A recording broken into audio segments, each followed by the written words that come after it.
ઉપસ્થિત માનનીય આચાર્ય શ્રી વંદનીય ગુરુજનો તેમજ સર્વે અતિથિગણ, આજનો મારો વિષય છે સ્વચ્છતા. સ્વચ્છતા છે જીવનનો શણગાર, રોગોથી રાખે આપણને દૂર. જે ઘર ગલી સ્વચ્છ રહે ત્યાં સુખ શાંતિ જીવન રહે. સ્વચ્છતા પ્રભુતા આ વખતે ન ગાંધીજીને એક સ્વચ્છ ભારતના પૂજારી હતા.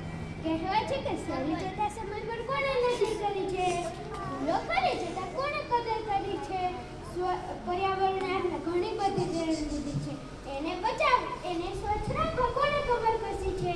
આપણા માન્ય પ્રધાનમંત્રી શ્રી નરેન્દ્રભાઈ મોદીએ દિલ્હીની ગાદી પર શાસન સંભાળતા 2019માં કહ્યું કે આપણે સૌ મહાત્મા ગાંધીના સંકલ્પને પૂર્ણ કરી શકીએ તેમ છીએ. 2 ઓક્ટોબર 2014ના રોજ એક રાષ્ટ્રીય અભિયાન સ્વરૂપે સ્વચ્છ ભારત મિશનની શરૂઆત કરવામાં આવી. આપણા માન્ય પ્રધાનમંત્રીએ ન ગંદકી કરીશું અને ન કરવા દેશું તેનો મંત્ર આપ્યો.